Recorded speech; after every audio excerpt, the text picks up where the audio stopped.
더 많은 사람들이 당신의 이야기를 들을 수 있도록 민중의 소리를 후원해주세요. 가장 감동스러운 방송이 지금 시작됩니다. 한국의 대표 진보 언론 민중의 소리 1661-0451 1661-0451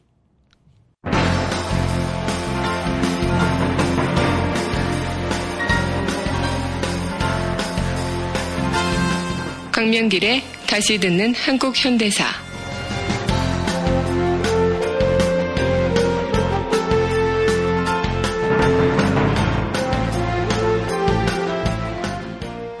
제32강 재벌의 시작.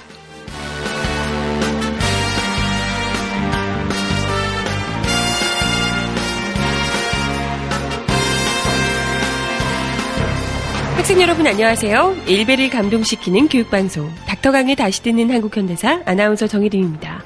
본 방송은 박세길의 다시 쓰는 한국현대사와 서울대학교 출판부의 한국사 특강 그리고 고등학교 한국사 교과서를 토대로 진행됩니다. 오늘도 닥터강 강명기 선생님 나오셨습니다. 안녕하세요. 안녕하세요. 네. 봄비가 내리네요. 예. 그죠. 어제까지 굉장히 더웠는데요. 이제 조금 비 내리니까 선선하네요. 예. 문득 정지용 선생님의 시, 네. 비라는 시가 떠오르는데요. 고등학교 교과서에 실려 있습니다. 그렇군요. 아주 짧은 시인데요. 네네. 재밌습니다. 어제 어떤 내용인데요? 봄비가 산새처럼 종종거리면서 온다. 이런 내용의 시인데요. 귀엽네요. 오늘 같은 날에 딱 어울리는 시가 아닐까 생각이 좀 듭니다. 네. 예. 오늘이 사실 방송을 하고 있는 날이요. 4월 3일 제주 4.3 항쟁이 있었던 날입니다. 예. 66주기가 되는 날인데요. 이와 관련해서는 저희가 지난주 방송에서 예. 친일 대표 신문 조선일보 편에서 오늘의 역사로 소개를 자세히 드리기도 했었죠. 예. 한 번쯤 다시 못 들어보신 분들은 들어보시면 좋을 것 같고요. 오늘의 역사 저희가 방송 올라가는 날이 4월 7일인데요. 이 즈음에서 우리가 또 짚어볼 만한 오늘의 역사 이야기를 해주시면 좋을 것 같아요. 예. 1990년 네. 4월 7일에 네네. 장산곤매라고 하는 영화 제작사에서 네. 영화 파업 전야라는 영화를 상영을 하게 됩니다. 파업 전야요? 예. 어떤 내용의 노동자들의 파업 투쟁을 그린 네네. 영화인데요. 검찰은 상영 금지 조치를 합니다. 그래서 상영관을 잡지 못하고 네네. 대학교에서 상연을 하게 되는데요. 네네. 요때 많은 대학생, 남자 형님들이 네네. 교문을 지키고, 경찰과 전경을 막으면서, 네. 우리 시민과 대학생들에게 영화를 보게 했었던. 근데 경찰들이 학교에 못 들어오는 거 아닌가요? 못 들어와야죠. 들어올 수가 없죠. 네. 근데 들어오지요. 예. 그때 당시만 해도. 예, 그때가 바로 이제 예. 대통령이 보통 사람의 노태우? 행복한 시대였다라고 네. 주장했던 노태우였죠. 예. 그랬군요. 전두환의 예. 친구죠. 예. 예. 그러면 이 영화 처음 했던 일종의 우리나라에서 처음으로 만들었던 노동 투쟁을 담은 영화를 예. 정부에서 금지를 시켰고 예. 이 영화 자체를 그냥 개봉관에서 개봉을 안 하는 것뿐만이 아니라 자체가 불법이었죠. 아예 불법 영화를 예. 보는 것 자체가 예. 그래서 학교에서 보려고 하는 것도 전경들이 직접 와서 예. 막고 했다는 거죠. 요 시기를 전후로 해서 개봉했었던 영화 노동 문제를 다뤘었던 네네. 영화가 이제 구로아리랑이라는 영화가 있었고요. 영화 배우 옥소리, 그다음에 네. 이경영이 야. 출연했었던 영화가 있었고요. 네네. 요 영화도 정확하게 기억은 안 나는데 네네. 개봉은 했었던 것 같아요. 그런데 네네. 이러저러한 이유로 극장에서 바로 막을 내렸었던 것 같고요. 네. 이 파업 전야는 저도 저희 집에서 가장 가까운 대학교가 이제 서울대학교였거든요. 이 서울대학교에서 영화를 한다는 소식을 듣고 네네. 친구들과 함께 구경을 했었습니다. 근데 기억에 남았었던 거는요. 영화는 기억이 안 납니다. 영화는 5분 정도밖에 못 봤고요. 왜요? 경찰이 이제 들어왔습니다. 예. 그렇군요. 근데 그때 그 영화를 이제 한다고 네. 했는데 그 영화 상영하는 데가 앞에가 바로 이제 도서관 건물이었어요. 그러니까 서울대학교 형님들이 얼마나 공부 열심히 하겠습니까? 그죠. 근데 그 영화제 사회자 대학생이 도서관에 계시는 우리 학우 여러분, 우리 영화를 보려고 하니까 좀 죄송하다. 이렇게 말씀드렸더니 좀 피해를 줄 수 있기 때문에. 예. 네. 왜냐하면 도서관 불빛 때문에 영화 상영이 안 되잖아요. 아, 그렇군요. 그랬더니 네네. 1분, 2분도 안 돼서 도서관의 불빛이 차츰차츰 하나씩 꺼지는 거예요. 야. 그러더니 도서관이 깜깜해지면서 네. 그 도서관에서 공부하던 그 형님들이 형님 누님들이 다 내려오는 거예요. 그래서 일부는 영화 관람을 함께 하시기도 네. 하셨고 또 일부는 그 열심히 해라. 나는 같이 못 보지만 네네. 응원한다. 이런 눈빛을 네네. 보여주시면서 아, 멋지네요. 야, 그런 게 진짜 대학생 아니에요? 예. 진리의 상아탑 그 대학생 아닌가 싶네요. 그래서 저는 그 영화보다 그 도서관에 불 꺼지는 모습, 그다음에 도서관에 감동스럽겠어요. 계단을 내려와서 그 같이 앉아서 영화를 보면서 네네. 형님들, 그다음에 또 집으로 가는 형님들의 눈빛을 보면서 그 가슴에 그 뭉클한. 네, 저런 대학생이 돼야 그때 몇 살이셨어요? 그땐 제가 고등학교 3학년이었습니다. 아, 그렇군요. 하라는 공부는 안 하고. 예. 아, 진짜 제대로 된 참된 공부를 하신 거죠. 아, 그랬던 금지하는 가운데서도 첫 상영이 이루어졌던 예. 네. 파업 전야? 전야. 네, 라는 영화가 첫 상영이 이루어졌던 날 4월 7일이었습니다. 또 어떤 그리고 게 이제 있을까요? 예. 그 2003년 4월 8일에 검찰에서 발표를 한 게 하나가 있는데요. 네, 2003년이면 얼마 안 됐네요. 예. 예.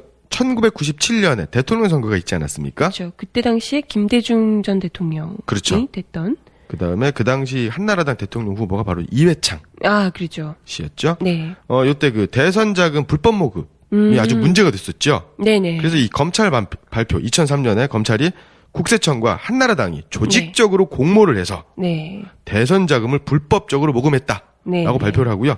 이로 인해서 한나라당이 바로 차떼기당이라는 네. 오명, 닉네임을 하나 갖게 되는 거였죠. 이게 차떼기로, 그러니까 차에다가 돈을 다 이렇게 그렇죠. 받아서 차떼기, 이게 차 전체 돈을 실은 차 자체를 그렇죠. 자금으로 이렇게. 네. 예, 뭐 1톤 트럭이었는지 뭐 승용차의 뒷트렁크였는지 뭐 기억은 안 나는데 네. 하여튼 차 전체가 돈이었죠. 예, 그래서 예. 차를 바꾸는 거죠. 네.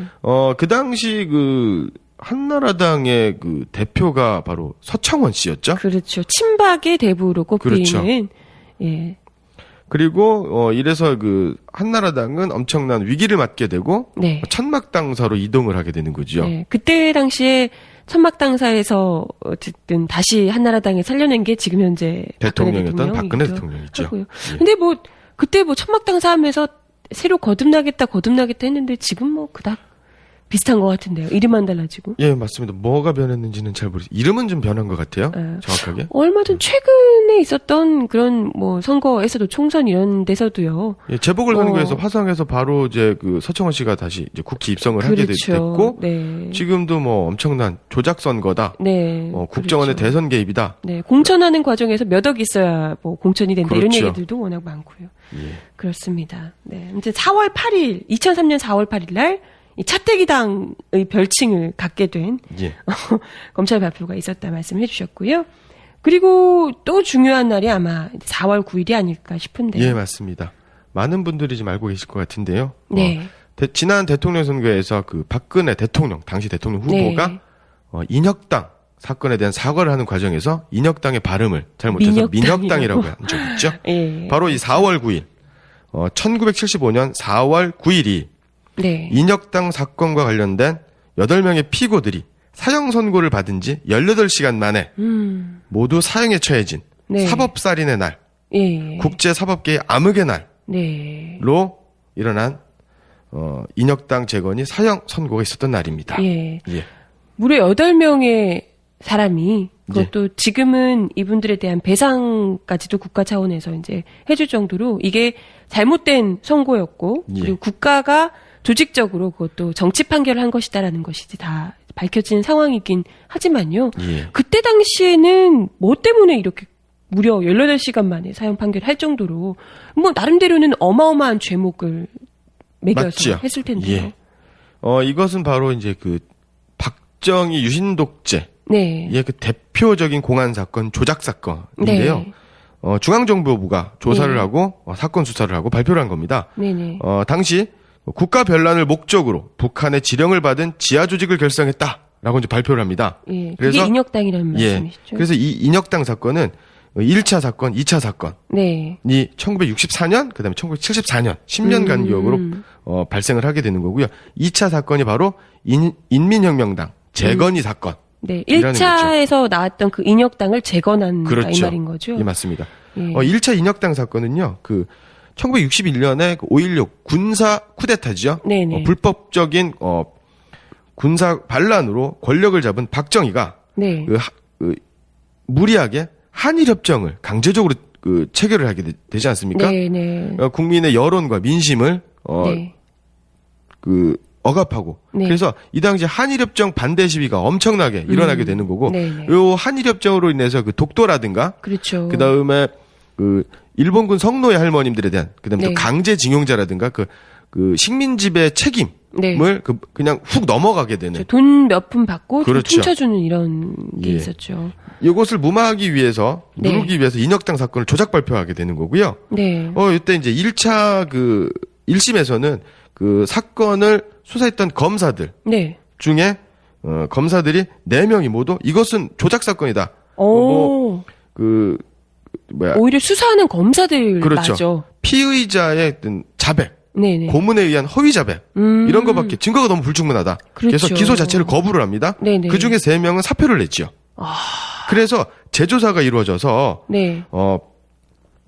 57명의 구속자 가운데서 13명만 기소가 됩니다. 네네. 그리고 이제 국가보안법상에서 원래는 반국가단체 결성이라고 좀 무거운 국가보안법상에서 좀 무거운 네네. 죄목으로 이제 기소가 됐었는데 이것이 바로 반국가단체 찬양고문으로 좀 약간 좀 낮은. 한 단계 격화됐군요. 예. 예. 그런데 이게 그런데 이것이 나중에 이제 고등법원이라든가 이런 데서 항소에서요. 예. 그래서 11명에게는 무죄. 네. 무죄 선고가 되고 네네. 그런데 2심 재판에서는 피고인 전원에게 유죄 선고를 하게 되는 재판이 이제 결과가 뒤바뀌게 되는 2심 재판에서는 이제 정치 판결을 또 예, 했던 맞습니다. 거군요. 근데 2심 재판에도 그래도 그때는 사형 선고나 이런 건 없지 않았나요? 예, 없었습니다. 네. 예, 그러다가 이제 1974년에 민청년 사건이라고 하는 또 조작 사건이 일어나게 되죠. 네네. 그래서 다시 인혁당 사건 관련자들이 관계가 있다라고 해서 이제 구금을 하게 됩니다. 네. 그리고 뭐 허위 자백을 강요하고 예. 고문을 하게 되는 거죠. 우리 영화 변호인에서 많이 봤던 예, 맞습니다. 그런 모습이겠죠. 그리고 이 재판은 이제 군법회의에서 이제 처리를 하게 되는데요. 이때 재판부가 1974년 7월 달에 네. 검찰의 구형대로 사건 관련자 23명, 23명 가운데 서도원, 김용원, 이수병, 우홍선, 송상진, 여정남, 하재원, 도예종 이 8명에 대해서 사형을 선고하고요. 나머지 7명에게 무기징역, 나머지 피의자들에게는 징역 20년을 선고를 합니다. 어마어마한, 네. 그리고 나서 비상 고등군법회의에서 네. 8명에게는 사형, 나머지에게도 이제 나머지 사람들에게도 20년, 15년으로 확정을 판결을 하게 되는 거고요. 대법원에서도 상고가 이루어졌음에도 불구하고 고등법원의 판결을 그대로. 그래서 8명이 사형 판결이 확정된 지 18시간. 뭐가 그렇게 급했을까요? 그렇습니다. 그렇게 되고요. 사형 판결이 나게 되면 법원의 판결문이 구치소라든가 네. 로 전달이 돼야 되지, 송부가 예, 돼야 되지 않습니까? 송부가 되기 전에.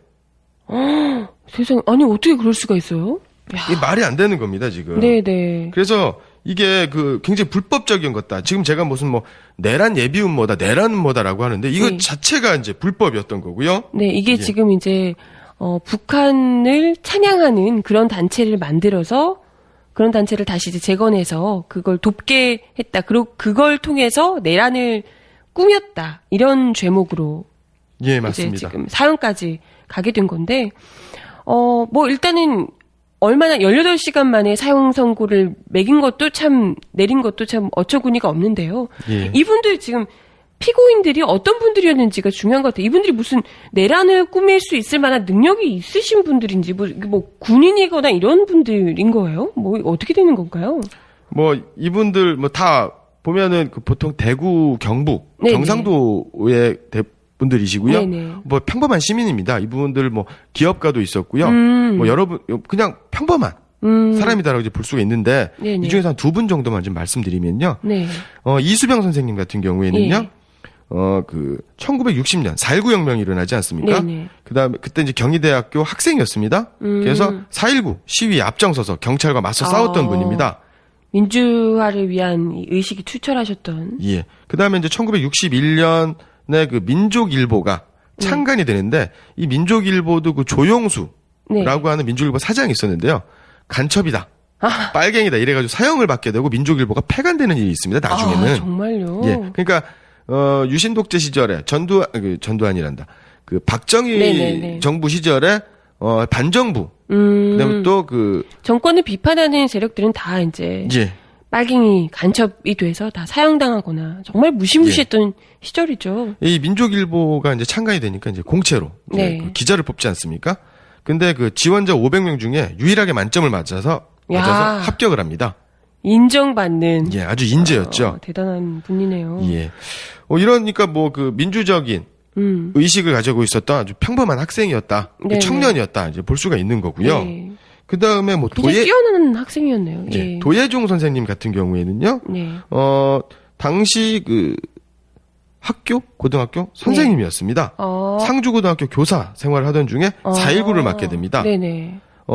그래서 좀 영남대학교 그 박정희가 교주로 있는 네네. 영남대학교 출신이고요. 예. 4.19 혁명 이후에 그 영주군 경상북도 영주군 교육감 선거에 나가서 당선이 됩니다. 교육감 선거에 당선이 됐으면 굉장히 뭐랄까 유명하셔야 될 것 같은데 예. 교육감 진보 교육감이신 그렇죠. 거잖아요. 최초의 진보 교육감이다 이렇게 볼 수가 있는 거죠. 네네네. 그러나 그 당시 4.19 혁명으로 인해서 이승만 독재 권력이 무너지고 민주적인 정부라고 하는 장면 내각이 들어서면서 민주당 정부 있지 않습니까? 네네네. 그런데 민주당 정부에서 나이가 어리다는 이유로 젊다는 이유로 발령을 내리지 않습니다. 어머.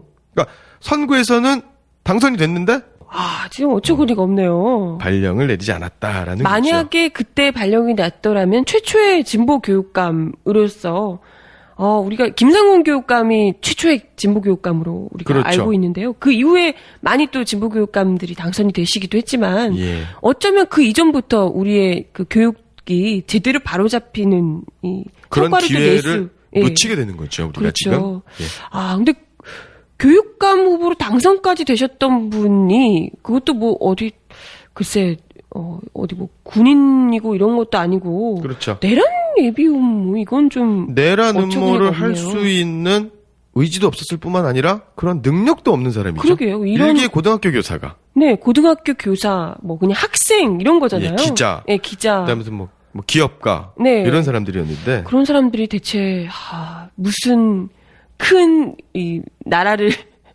나라에 무슨 큰 위해를 입힐 수 있다고 참.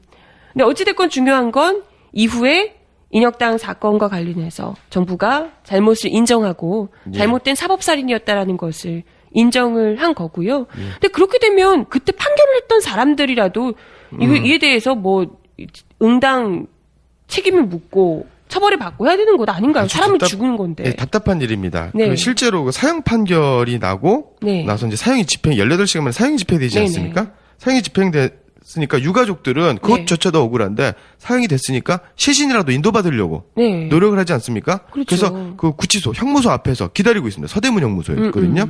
그런데 네. 시신을 가져가기 인도하지 않습니다.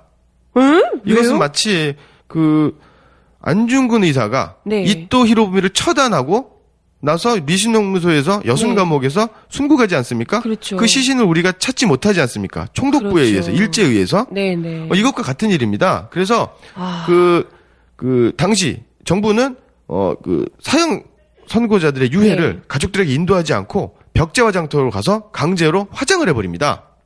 그래서 그 막는 과정에서 네네. 우리가 뭐 잘 알고 있는 함세웅 신부님이 네. 차 밑에 눕기도 하고 그리고 이때 그 문정현 신부님 지금 다리가 불편하지 않습니까? 예. 이분이 그때 차 밑에서 그 시위를 하다가 자동차 바퀴에 깔려서 이때 그 군사정부는 차를 시신 유해를 네.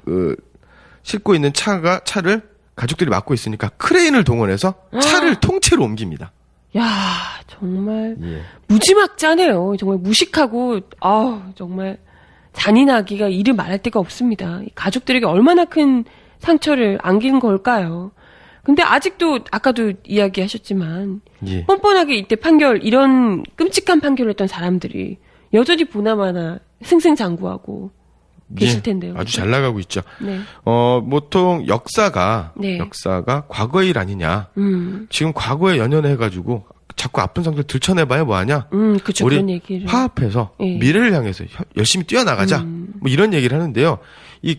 지금 인혁당 사건이 바로 64년, 74년, 75년에 일어난 사건인데 네, 네. 지금으로부터 이제 50년, 네. 40년, 50년, 그렇죠. 반세기가 지난 아주 까마득한 옛날 이야기라고 볼 수 있습니다. 네. 하지만 이 사건이 아직도 현재 진행형이다라고 하는 것, 지난날의 역사가 지금까지도 계속 이어지고 있다라고 하는 것. 네. 아직까지 현재에 영향을 미치고 있다는 말씀이시죠. 이것은 바로 이제 그 당시 대법원에서 사형 확정 판결을 내린 판사들의 모습을 보면 알 수가 있는데요. 네. 그 당시 그 판사들 중에서 유일하게 이일규 판사만 소수 의견으로 사형을 반대했습니다. 나머지는 다 사형을 네. 선고를 했는데요. 대표적인 사람이 민복기, 당시 대법원장이었는데요. 네. 이 사람은 그 1937년 일제에 의한 고등문관 시험을 합격한 사람입니다. 일제 시절에 독립군에게 사형 선고를 내리던 그렇습니다. 일제를 위한 판사였단 말이죠. 일제 앞잡이죠. 야, 1939년부터 45년까지 일제 강점기 때 판사를 지냈고요. 16, 17, 18대 법무부 장관, 5대, 6대 대법원장. 정말 너무 싫다. 이 사람의 아버지 민병석, 네. 구한말의 국내부 대신이었습니다. 나라 팔아먹은 사람이지요. 친일파, 민족문제연구소가 편찬한, 네. 친일 인명사전에 네네네. 등재되어 있는 사람이고요. 네네. 민문기, 이 사람도 판사인데, 이 사람도 고등문관 시험을 합격한 사람입니다. 역시 친일파. 예, 대법원 판사를 지냈고요. 안병수. 네. 안병수는 서울대 법대를 졸업을 했고요. 대법원 판사, 공직자윤리위원회, 대법원 공직자윤리위원회 위원장. 그다음에 양병호. 네. 양병호는 서울대 법대 출신이고요. 대법원 판사고요. 자랑스러운 서울대 법대 인상을 탔고요. 이 사람의 책 중에 특이한 게 있는데요. 법조 반백년에 이른 나의 소신이라는 책을 출간하기도 했습니다. 야, 이런 사법살인이 법관으로서 자행을 해놓고 본인의 소신이다 이거군요. 예. 그 다음에 한환진. 이 사람도 고등문관 시험을 합격한 친일파 판사고요. 네. 삼성물산의 감사. 재벌그룹의 감사를 역임했던 사람입니다. 네. 주재왕 같은 사람은요. 대법원 판사를 지냈고요. 2대, 3대, 4대 중앙선거관리위원회 위원장이었는데 바로 이 재임했던 시기가 바로 1973년부터 81년까지 그러니까 유신독재 시절과 전두환 군사독재 시절에 중앙선거관리위원회 위원장이었습니다. 선거가 필요 없었던 시절이잖아요. 그때는. 그때 선거관리위원장으로서 뭘 하셨는지 궁금하네요. 정말. 당시 인혁당 사건을 고문하고 조작하고 네. 수사 발표한 사람이 바로 신직수 중앙정보부장인데요. 네. 이 사람은 11대 검찰총장입니다. 그런데 검찰총장. 타카키 마사오, 박정희가 패전하고 나서 네. 일본군 장교였으니까 패전하지 않습니까? 1945년에. 그리고 나서 국군이 됩니다. 국군이 돼서 박정희가 사단장이 됩니다. 우리 군의 예. 이 사단장이 됐다는 국군의 거죠. 사단장으로 있을 때 이 네. 사람의 법무참모였습니다. 그래서 후배였군요. 5.16 군사반란에 네. 적극적으로 가담하고요. 36살에 검사 경력도 없이 검찰총장이 되었습니다. 그리고 아니 그냥 군인인데 갑자기 검찰총장이 됐다고요? 예, 36살에? 그렇습니다. 그리고 야, 이런 게 라인이군요. 예, 법무부 장관, 중앙정보부장, 그 다음에 삼성이 사카린 밀수를 하다 걸리지 않습니까? 그렇죠, 유명한 여기에 사건이죠. 이건희 현재 이건희 회장하고 회장, 이건희 회장의 형인 이맹희 회장, 네네. 이런 사람들이 관련이 있는 거지요. 그리고 그 당시에 사카린 밀수 사건 담당 검사였고요. 그 다음에 홍석현. 네. 홍석현이 누굽니까? 홍진기라고 하는 친일 판사. 네. 이 사람도 고등 문관 시험을 네네. 패스한. 친일파 법관이었죠. 그렇죠. 예. 이 사람의 아들이 홍석현이고요. 지금 중앙일보 회장이죠. 이 홍석현의 장인이 바로 신직수 당시 중앙정보부장입니다. 아까 말씀하신 이 사건을 조작하고 만들어낸 그렇죠. 중앙정보부. 지금으로 따지면 국정원이죠. 예. 그때나 지금이나 이 정보기관이 하는 일이 똑같네요. 지금이 더 무능한 것 같아요. 그러게요. 아무튼 참 36세 군인을 하던 사람이 갑자기 검찰총장이 되는 이런 낙하산 중에도 이런 낙하산이 있을까 싶은데요. 야, 예. 대단합니다. 그래서 이런 사건들의 담당자였던 네. 사람들, 결정하고 조작을 했었던 사람들이 그 사람들의 아들, 딸들, 가족들이 지금도 살아있고 그 사람들 그렇죠. 일정한 관계가 있지 않습니까? 네. 지금 뭐 박정희 그 만주에서 독립군 때려잡던 사람의 딸이 대통령 하지 않습니까? 그렇죠. 역사가 50년 전의 역사나 70년 전의 역사나 100년 전의 역사가 똑같네요. 계속 이어지고 있는 겁니다. 네. 그러니까 역사를 배운다는 것은 그렇죠. 현재를 공부하는 거지요. 네. 예. 아, 정말 얘기를 들어보니 아까도 이제 이 가족들에게 18시간 만에 사용을 집행해놓고 가족들에게 유해까지도 돌려주지 않고 사람을 크레인으로 이렇게 차를 퍼다가 화장을 해버리고 이런 것들을 보니까 진짜 너무 끔찍하게 말할 데가 없는데요. 예. 인혁당 사건의 가족들 입장에서는 지금 이 정권이 끔찍할 수밖에 없을 것 같아요. 그때 당시에 박정희 대통령 시절인데 그분의 딸이 사과했죠, 대통령이 일단은. 된 거니까요. 근데 사과했음에도 불구하고 민혁당이라고 예. 사과를 하셔가지고. 근데 그런데다가 지금 기사 하나가 있어서 제가 잠깐 소개를 해드리면 어제 기사예요. 연합뉴스 기사인데 법원이 지금까지 인혁당 사건 피해자와 가족들에게 국가 환수를 명한 배상금 총액이 100억 원을 넘어섰다라는 기사가 있습니다. 100억이면 액수가 많은 것 같죠? 네네. 그런데 그 사형 판결 받은 사형당한 사람이 8명입니다. 네. 그리고 무고하게 억울한 옥살이를 한 사람들이 수십 명입니다. 네네. 그렇죠. 그러면 이게 사람의 목숨, 네. 사람의 억울한 옥살이를 돈으로 환산할 수는 없지만 그렇죠. 이 100억이 절대로 많은 금액이 아닙니다. 네. 예. 근데 이제 중요한 건 이게 이 기사가 이런 거예요. 그러니까 피해자 가족들에게 돈을 일단 배상금을 줬어요. 예. 배상금을 몇백억 줬는데 그 중에서 배상금이 너무 많이 줬다. 그러니까 날짜 계산을 잘못하거나 뭐 이런 게 있으니까 예. 잘못 준 것 중에 일부를 다시 국가로 환수해라. 이런 기사인 겁니다. 이게 말이 됩니까? 그래서 이걸 가지고 계속해서 이 정부에서 돈을 내놓으라고 인혁당 유족들에게 소송을 계속 내고 있다는 거죠. 이게 진짜 이 가족들에게 이게 국가가 할 짓입니까? 이건 네. 말이 안 되는 거죠. 정말 이 부끄럽게 이를 말할 데가 없고요. 이 인혁당 피해자들 유가족들에게는 정부가 이분들에게 정부의 의미가 뭐겠어요. 정말 엄청난 폭력을 저지르고 억울하게 죽음을 당한 사람, 그다음에 그렇죠. 억울한 옥살이를 한 사람, 그다음에 그 가족들은 평생을 빨갱이로 네, 그럼요. 살아왔는데 네, 이 사람들의 가슴에 또다시 못을 상처가 아물지도 않았는데 그렇죠. 이거 아주 못된 짓이죠. 이건 평생을 이분들이 돌아가시고 그 이후까지도 국가에서 죄송하다가 빌어야 하는 사안이고요. 어떻게 맞습니다. 이렇게 무례한 짓을 합니까? 돈을 더 돌려달라 이런 얘기를.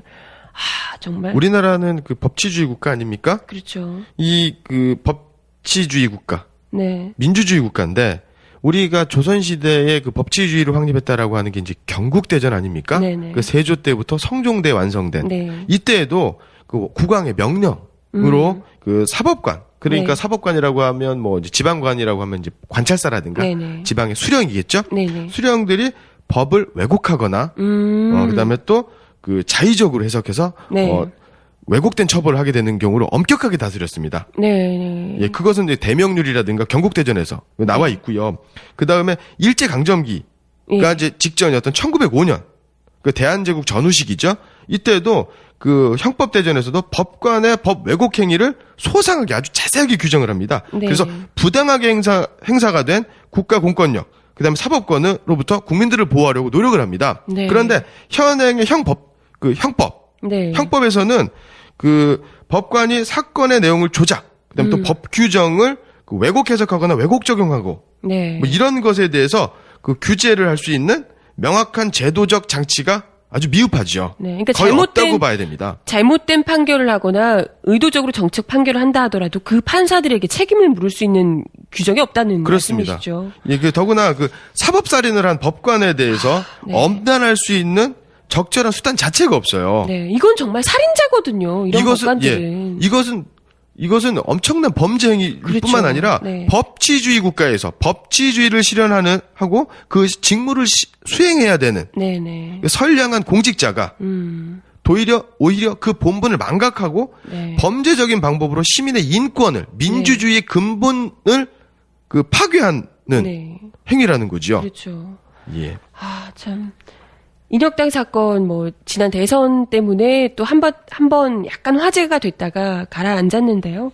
아직까지도 이와 관련해서 뭐 사실 비슷한 얼마 전에도 간첩 조작 사건 뭐 나오기도 했었고요. 예.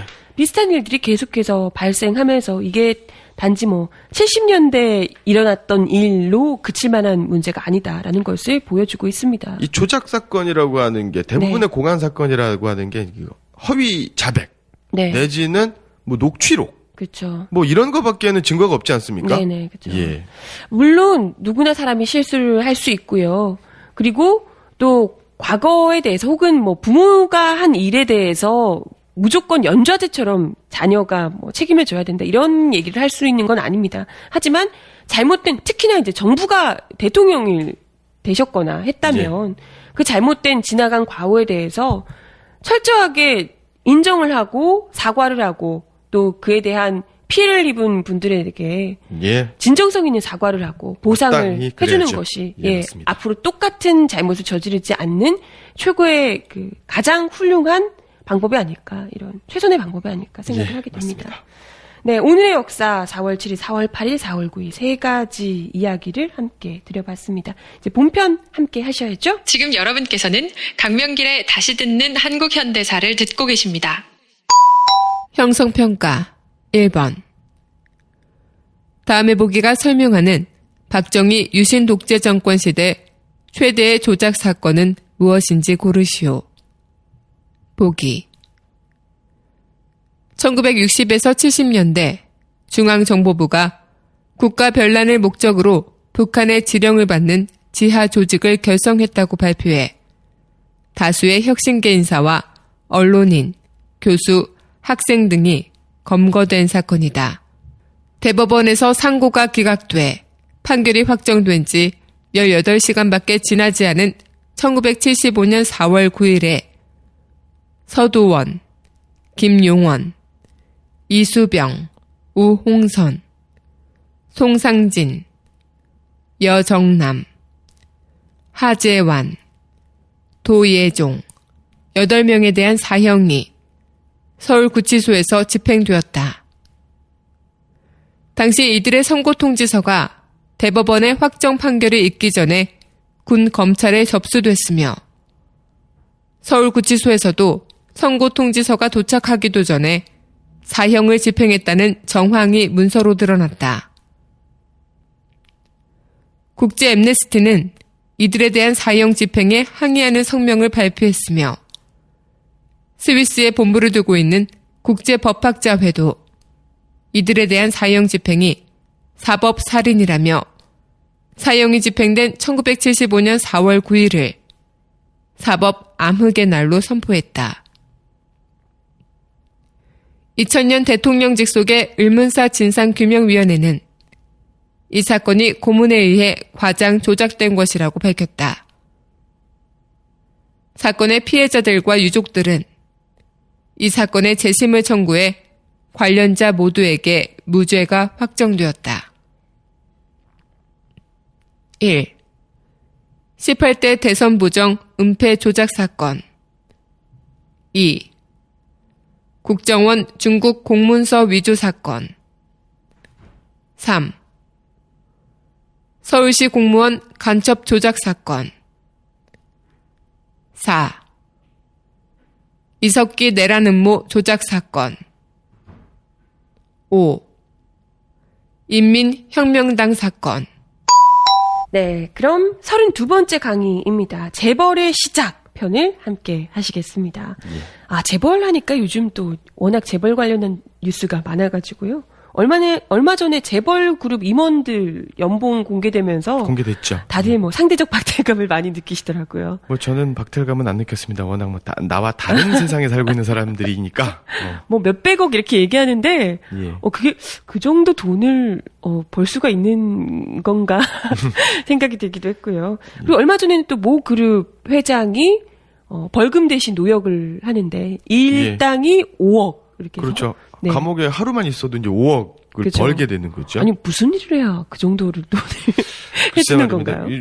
저희가 뭐 요즘 뭐 그 운동 선수들이 돈을 좀 네네. 많이 벌지 않습니까? 네. 고액 연봉. 그래서 그렇죠. 뭐 우리 유현진 선수, 네네. 그래서 뭐 박찬호 선수 이런 경우는 뭐 공 하나에 얼마다, 공 하나 던질 때 얼마다, 네. 그다음에 또 뭐 우리 박지성 선수가 그라운드에서 운동장에서 몇 분을 뛰면 1분당 얼마다 네. 이런 얘기를 하는데 그것보다도 엄청난 뭐, 그렇죠. 비교도 할 수 예. 없을 정도의 아무튼 일당 5억 황제 노역 뭐 이런 얘기도 했었는데 사실 뭐 우스갯소리로 이렇게 얘기하고 있기는 하지만 대한민국의 경제든 사회든 뭐 대부분의 측면에서 사실 아주 뿌리 깊은 병폐라고 볼 수 있을 것 같아요. 이런 재벌 족벌 예, 맞습니다. 현상 이런 것들이요.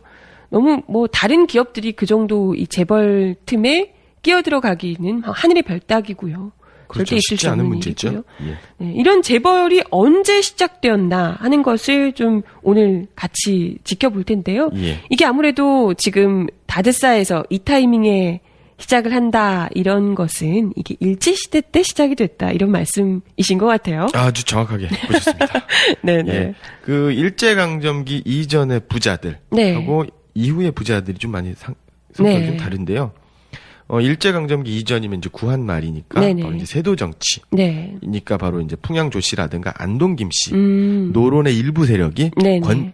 관직을 권력을 독점을 하게 됩니다. 예. 그러다 보니까 양반 계층, 지배층 계층에서 그 계층 분화가 일어나게 됩니다. 네네. 그래서 중앙의 권력을 갖고 있는 사람들을 권력 있는 양반, 그래서 권반. 그 다음에 지역에서 네. 지금 이렇게 행세를 하는 사람들을 향반. 그 다음에 몰락한 양반, 그래서 그 평민들과 차이가 없는 사람들을 네네. 잔반. 네. 뭐 이렇게 얘기를 하고, 네네. 그 다음에 뭐 이모작이라든가 모내기, 그 다음에 또 상품작물의 재배로 인해서 농민 계층들도 네. 그 계층 분화가 일어나게 되고요. 많은 대다수의 농민들이 이제 도시로 올라와서 네네. 농토를 잃고 도시의 그 하층 노동자가 되기도 하기도 하는데, 네네.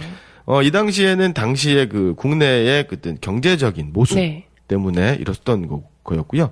일제강점기 이전에는 그 일제강점기 이전에는 토지를 매개로 했었던 네네. 빈부격차였다라고 하면 그 이후에는 그 총독부 일제와 결탁한 자들의 어떤 그 치부 행위가 네. 재벌을 만들었고 이러한 사람들이 바로 오늘날 2014년 대한민국의 재벌과 아주 밀접한 연관성을 가지고 있다라는 네. 거죠. 그러면 그때의 재벌들은 네. 어떻게 시작이 되었고 그 당시 우리 민중들의 삶은 어땠는지를 확인해 보는 것은 좀 의미가 있지 않느냐라는 네네. 생각이 좀 들고요.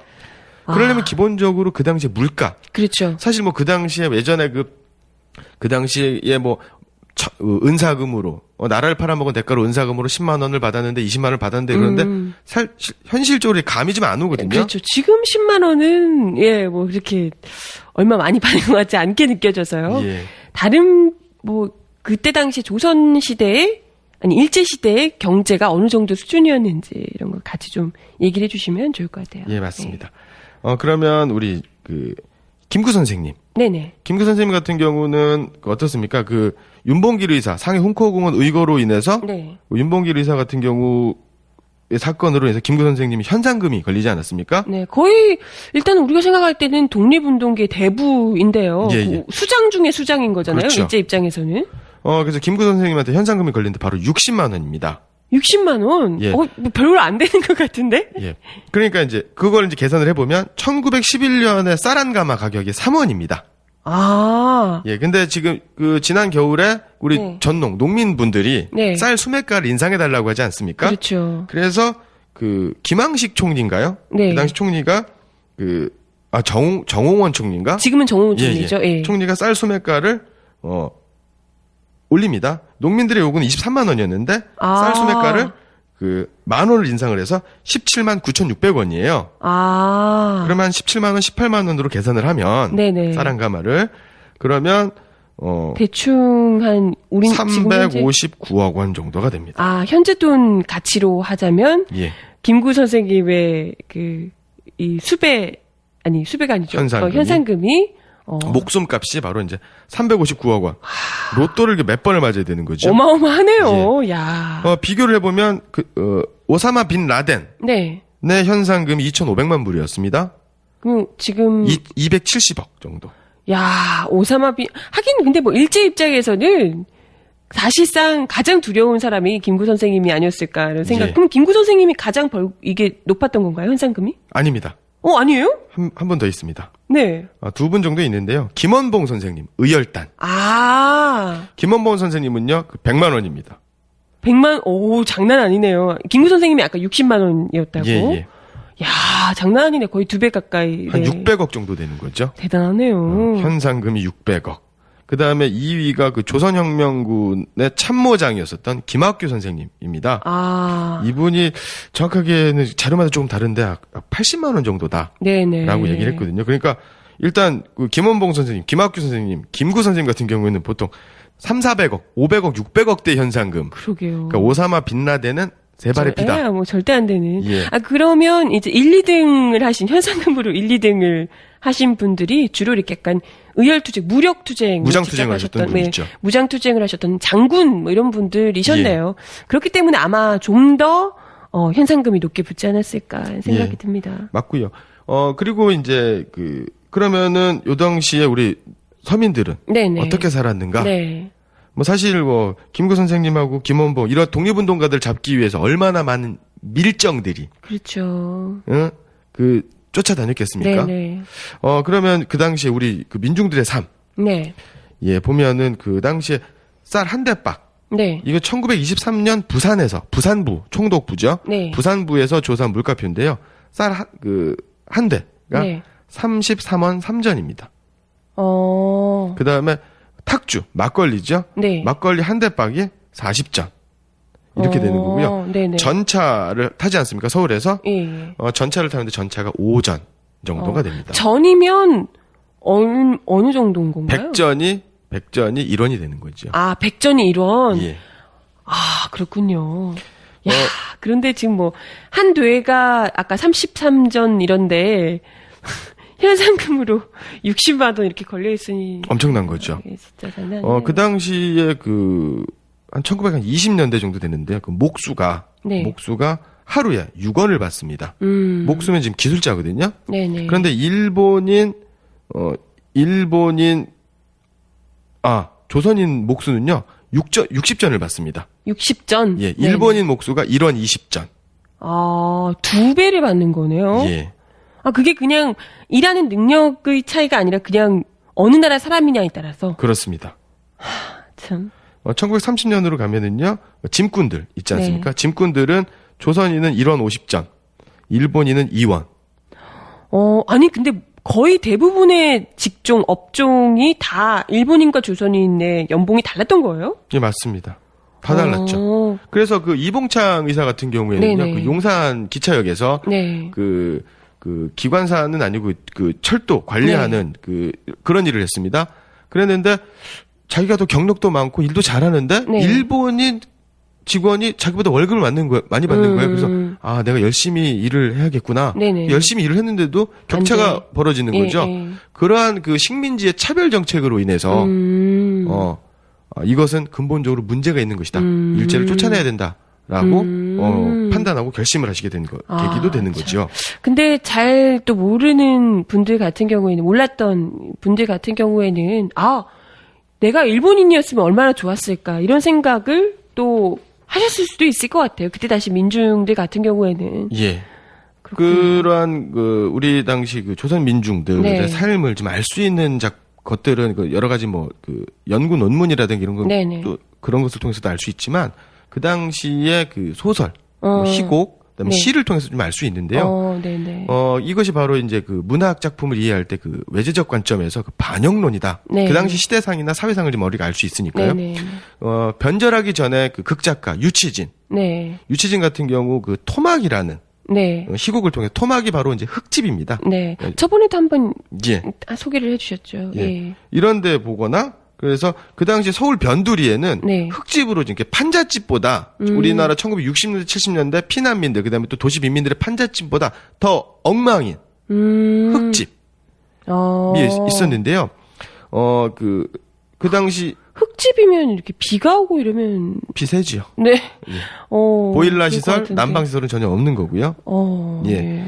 그러니까 일제강점기 때 신당리, 그러니까 요즘으로 치면 2호선 신당역 부근, 그다음에 또 안암동이 있겠죠, 고려대학교. 네네네. 그다음에 청량리 부근의 1인당 하루 생활비가 일일 생활비가 13전. 그다음에 10전. 네. 이런 정도인데요. 그러니까 구전에서 한 12, 3전 정도예요. 근데 아까 말씀드렸지만 전차 타는 때 오전을 냅니다. 그러니까 왔다 갔다 전차 타면 아니면 전차 탈 그치네요. 돈도 없는 겁니다. 네, 못 그런데 타겠네요. 예, 이 사람들 이 토막민들의 요렇게 말씀드렸 발표한 게 토막민들 중에서 중상위 수준의 사람들이었다라는 거죠. 그렇군요. 얼마나 특히나 일제 치하에서 평범한 서민들의 삶은 더 궁핍하고 더 핍박받으면서 어렵게 사셨을까 싶네요. 그래서 총독부에서는요, 동대문 지역에서만 네. 2,700가구를 그 강제로 이전하려고 하는 겁니다. 그러니까 우리 보통 뉴라이트 계열의 학자들이 네. 일제가 뭐 철도도 놔주고 전기도 놔주고 이래서 우리가 되게 잘 살았다라고 네. 얘기를 하는데 말도 안 그런 돼요. 혜택을 본 사람들은 친일파예요. 일본인이거나. 그렇죠. 예. 네. 그래서 이런 걸 좀 잘 알 수 있고요. 전차 한 번 탈 돈도 없는 사람들인데 무슨 그렇죠. 예. 그리고 이런 내용들 잘 알 수 있는 소설들이 뭐 현진건 선생님의 현진건도 친일파입니다. 네네네. 현진건의 운수 좋은 날. 예. 그다음에 또 이용학 시인의 이용학 선생님의 하늘만 곱더라. 뭐 제목이 참. 예, 하늘만 곱더라라는 시는 뭐냐면 만주에서 이제 피난 일제의 수탈을 피해서 네네네. 농토도 빼앗기고 일제로 네. 갑니다. 만주로 가요. 근데 광복 이후에 옵니다. 왔는데 생활은 나아진 것이 없고 하늘만 곱더라. 이런 슬픕니다. 내용의 네. 시고요. 뭐 윤은길 그런 것들이 계속 개성돼서 1960년대 70년대도 별반 다르지 않습니다. 뭐 윤은길 선생님의 9켤레의 구두로 남은 사나이. 그다음에 또 예, 유명하죠. 우리 또 유명한 조세희 선생님의 뭐 난장이가 쏘아올린 네, 작은 네, 곰. 네. 이런 것들은 해방 이후 그다음에 네. 60년대 70년대 산업화 시대의 도시 빈민들의 삶을 드러내는 소설이죠. 네. 그래서 이런 작품들을 잘 보면 네. 문학 작품들 잘 보면 그 당시 유신 독재 시절 그다음에 또 네. 일제 강점기 우리 국민들의 우리 민중들의 비참한 삶을 좀 알 수가 있다라는 네. 겁니다. 하지만 중요한 건 돈 많은 사람들은 그만큼 또 친일 부역을 하면서 이 재벌 지금 아직까지도 떵떵거리면서 대한민국의 경제를 주름잡고 있는 재벌의 시작을 알리는 신호탄이 되는 이 입지를 공고하게 다지고 있었다는 거잖아요. 그때 당시에 친일 예, 부역을 하면서. 맞습니다. 네, 그 이야기를 좀 같이 나눠보도록 하겠습니다. 네. 예. 그러면은 뭐 친일파들 중에서 엄청난 막대한 재산을 모은 사람들이 네, 네. 여럿 있지요. 그래서 네. 이 사람들의 후손 중에 일부가 우리나라 이제 대기업, 재벌로 연결이 네. 되기도 하고 또 돈을 많이 돈에 대한 욕망, 물질적 욕망을 갖고 있는 사람들이 또 쉽게 타락하기도 하고 그리고 또 그래서 패가망신하기도 네. 합니다. 네. 대표적으로 친일파 1등의 자리를 두고 다투었던 이완용과 송병준 있지 않습니까? 네. 이 송병준 같은 경우는 일본 홋카이도에도 땅이 있을 정도로 야. 땅에 목숨을 건 사람입니다. 그리고 최근에는 뭐 밝혀진 게 바로 이제 친일재산 환수법에 의해서 네네. 인천에 네. 부평역 앞에 부평역하고 백운역 중간에 캠프 마켓이라고 하는 미군 부대가 있습니다. 네네. 미군의 빵이라든가 빵을 만든다거나 뭐 그러한 공장들이 조그만 공장들이 있는데 16만 평이에요. 오. 이게 바로 송병준의 땅입니다. 야, 그게 환수가 됐나요, 그게? 이 환수가 못 됐죠? 아, 돌려줘야 된다. 지금 재판 중입니다. 야, 진짜 나라를 팔아먹은 대가로 얻은 땅을 나라에 다시 안 돌려주려고 지금 그러고 있는 거군요. 그런 사람들이 되게 많고요. 네네. 예, 그다음에 또 이지용 을사오적 중에 한 명 이지용은 도박에 중독돼가지고 패가망신하기도 하고 네네. 이렇습니다. 그렇군요. 그러면 그 당시 조선 최고의 부자는 누구였느냐? 지금으로 따지면 삼성그룹 회장 그렇죠. 정도로 돈이 가장 많았던 누굴까요? 누구예요? 바로 민영휘입니다. 이름이 왠지 나 찍은 것 같은데. 민영이 휘문고등학교 아시죠? 네네. 휘문고등학교에 민영이의 동상이 있습니다. 아. 민영이의 휘자가 휘문고등학교의 휘자입니다. 휘문학원을 설립한 사람입니다. 야. 이 사람이 교육 사업에 투신하게 된 것은 아니고요. 네네. 자신의 친일 행적, 네. 또 치부 행위 이런 것들을 덮기 위해서 교육 사업을 하는 척을 하는 거죠. 그래서 세운 학교가 이제 휘문고등학교, 휘문의숙이 됩니다. 야. 이 그렇군요. 민영이라고 하는 사람은요, 원래는 민영준이에요. 네. 민영준이었는데 이름을 바꿉니다. 민영희로. 그리고 1910년 강제 병탄 때 그 나라를 팔아먹는데 앞장을 서서 네네. 자작의 자귀를 아, 받기도 일본으로부터 받았던. 예. 아. 민영희 가문은 그 여흥민 씨, 즉 명성황후의 외척이죠. 근데 그 민영이는 가까운 친척은 아니고요. 좀 먼 친척이었습니다. 근데 민영이가 워낙 그 똑똑하고 총명했기 때문에 야. 승승장구할 수 있었던 거고요. 네네. 그래서 그 민 씨 외척이 그 나라를 말아먹었다. 네네. 그 부정 축제를 했다. 네. 횡포를 많이 부렸다. 이 대표적인 사람이 민영이 다 집안입니다. 이 사람 얘기군요. 예. 그렇구나. 그 당시에 그 일본의 그 재벌가, 그러니까 이제 3대 재벌이 바로 이제 스미모토, 미쯔비시, 미쓰이 전범 기업이죠. 네네네. 이런 사람들, 그 일본의 이런 재산가들에는 네네. 못 미치더라도 이류 재벌이다, 이류 부자다. 일본하고 따져도 같이 해도 예. 그 정도로 돈이 많았다는 거군요. 그게 근데 본인의 재산이라기보다는 나라 팔아먹어서 결국은 얻은 재산들일 텐데요. 점점 더. 네. 이 사람은 그 엄청나게 그 투기, 네. 그 다음에 그 탐관오리가 돼가지고 네. 그 재산을 아주 착취를 하게 됩니다. 네네. 그 한일 합방이 되면서 네. 강제 병탄이 되면서 어떠한 그 제도가 있었냐면은요. 그 당시 백성들이 세금을 못 내서 세금이 체납되지 않습니까? 네네네. 이런 것에 대해서 받지 않게 하는 이것은 그 지방관의 재량으로 하게 되는. 세금을 좀 못 내고 이렇게 해도 예. 그걸 좀 눈 감고 봐줘라. 예. 이런 게 있었다는 거죠. 탐관오리가 그렇게 했겠습니까? 안 했겠죠. 다 받았죠. 아, 그런 식으로 치부도 하고요. 네네네. 예. 뭐 이렇게 많이 하기도 합니다. 네. 그리고 우리 10년 전, 10년도 더 됐나요? 그 한류 열풍의 진원지였던 드라마, 겨울연가. 그죠. 그 배경이 바로 남이섬이죠? 네네. 그 청평대민가가 이제 수몰이 되면서 남이섬이 생기게 네네. 됐는데, 거기는 보통 이제 그 조선시대 장군이었던 젊은 나이에 요절한 남이 장군, 뭐 이런 것도 있고 그런데, 네네. 이게 바로 민영이 가문의 땅입니다. 이런 것들도 지금 뭐 환수가 되기는커녕 여전히 그렇게 남아있는 거잖아요. 예, 그렇죠. 그렇군요. 예, 뭐 그렇게 되고요. 이 사람들, 허탈하네요. 이 사람들의 자식들도 네. 뭐 대대로 이제 친일, 자기도 물려받고 친일 행적을 하고요. 네. 뭐 임전보국단부터 해가지고 뭐 별의별 걸 중치원부터 해가지고 할 수 있는 모든 친일은 다 합니다. 네네. 그래서 민영휘가 이제 죽고 나서는 재산, 분할, 재산 갖고서 이제 상속을 서로 하게 되고 그 아들 자식들 간의 다툼이 일어나게 되고요. 민영이가 죽게 되니까 민영이로부터 억울하게 재산을 빼앗긴 사람들의 소송이 줄소송이 일어나게 돼서 그 당시 뭐 대한매일신보라든가 당시 신문에 대서특필되고 네네. 신문에 끊이지 않고 나왔었던 네. 사람입니다. 이 사람과 관련된 일화가 있는데요. 네네. 그 민영이의 아들이 있습니다. 네. 그 아들 중에 그 민형식이라는 사람이 있는데요. 네. 이 사람이 그 양자로 들어와요. 예. 양자로 들어오고 그 첩소생으로 아들이 몇 명이 있었습니다. 네네. 근데 그 양자로 들어왔던 적손이죠. 네. 그 가문을 이어받을 민형식하고 민영이하고 사이가 별로 안 좋았습니다. 일단 그리고 친아들은 아닌데. 예. 예. 그리고 이 민형식이라고 하는 사람은 의기가 있는 사람이었어요. 그래서 나철 오기호, 즉 을사오적 암살단이죠. 네. 오적 암살단. 이분들하고 교류가 좀 있었습니다. 그래서 오적 암살을 하겠다. 그래서 이완용을 죽여야겠다. 민영규의 아들이. 예. 그러니까 거사 자금을 민형식이 대기로 합니다. 대박이네요. 그런데 아버지하고 사이가 안 좋은 거죠. 네네. 그러니까 돈이 없는 거예요. 그래가지고 자기 부인한테 당신 언니에게 돈을 좀 빌려와라. 라고 합니다. 그런데 그 언니가 바로 이완용의 며느리입니다. 그래서 이걸 나중에 이완용이 알게 되죠. 그래서 이완용 죽이는 일을 하기 위한 자금을 이완용 예.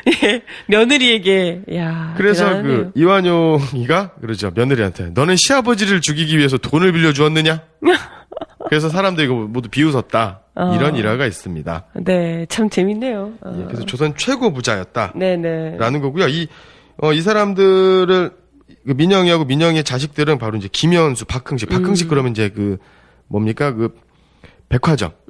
우리나라 최초의 백화점이죠. 네. 그 화신백화점을 네네. 설립한 사람이고요. 이 사람이 그 나중에는 그 조선 총독부 네. 시절과 그 이후에 서울 전체를 도시 개발을 하려고 했었던 사람입니다. 박흥식.